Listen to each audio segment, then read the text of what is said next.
This past week, I was talking to Sean Broussard, the president of Service First Mortgage. He's a mentor and friend of mine, and he's been in this business for 25 years as a loan officer, a loan originator, and managing the most successful mortgage bank in the Metroplex and in the state of Texas, really. And he was making the point that in all these years, that's through the Great Recession, there was prior recessions, the housing crash and all the, the extreme sellers market. Through all of that, he's never seen a market shift as fast as this one did today. And I've talked to a lot of agents. Most of you are very upbeat, right? But most of you were like, what do we do to generate leads? That's what I'm seeing. Like there's some hope, but like, what do we do? And so in this video, I want to talk to you about what to do to start to generate business. And let's start with the premise is that there's extreme hope, because no matter what's going on in the market, with rates, with inventory, with prices, with inflation, with whatever, people have life-induced events that make them want to sell. So take a look at this attachment. All of these you can use for your buyers. So the first one I wanted to go over is, a couple reasons in this article.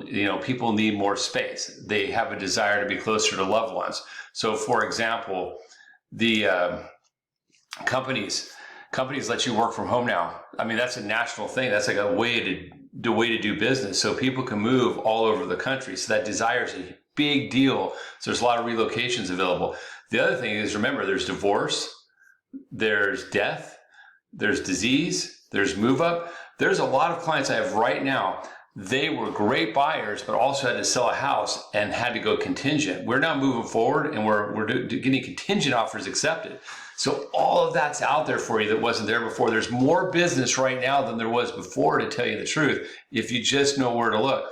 The next thing is, okay, so how to talk to these people. So these are all attachments I put on my social media each week. So this is part of Todd Talks. It's like, hey, but review, like, how do you use this data to generate business? So the next one is why it makes more sense, to buy than rent today. So let's look at this one real quick. There's some key graphs, and you guys want to read these and get acquainted with the data, because this becomes part of your language and the scripting you use when you're talking to prospects, right? So it just shows like median rent from 2022 versus the average mortgage payment, and it shows it's actually, for many buyers, it's cheaper to buy than it is to rent in many cases, right? So that's a big deal. The next thing that's a big one is that, are we in a housing bubble, right? So that's the next big objection you get when you're talking to, not so much an objection, but a concern, right? Like, oh, are we in a housing bubble? No, we're not in a housing bubble. And here is what you need to have this graph to show people why. That's the thing. What's the why of it? Okay, here's why. The last bubble we had right here, and this was 2007 to 2010. Look at the supply of homes, how it ramped up. So we had sort of a normal supply, sort of a seller's market, went into a buyer's market, and then went into a massive correction right here. Okay, look at where we're at today.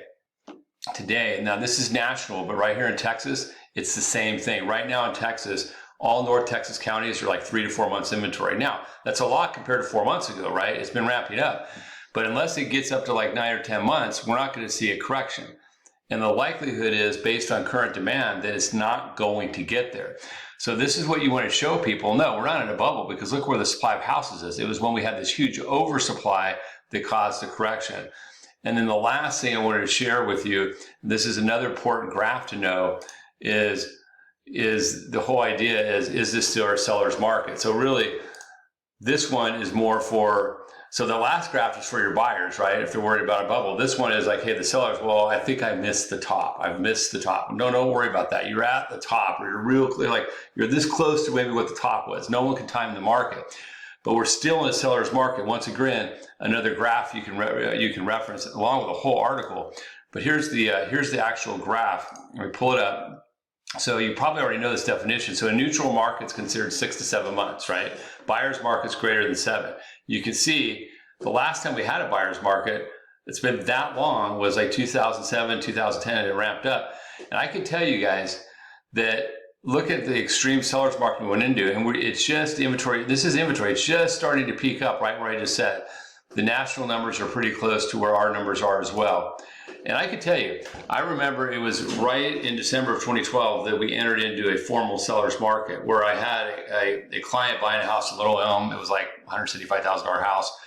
And you know, we sent the loan approval. I called the listing agent. Everything was right. Everything, like, usually we just get the contract back. When it didn't come in the next day, I said, "Hey, what happened?" The buyer said, "Oh, there was 10 offers."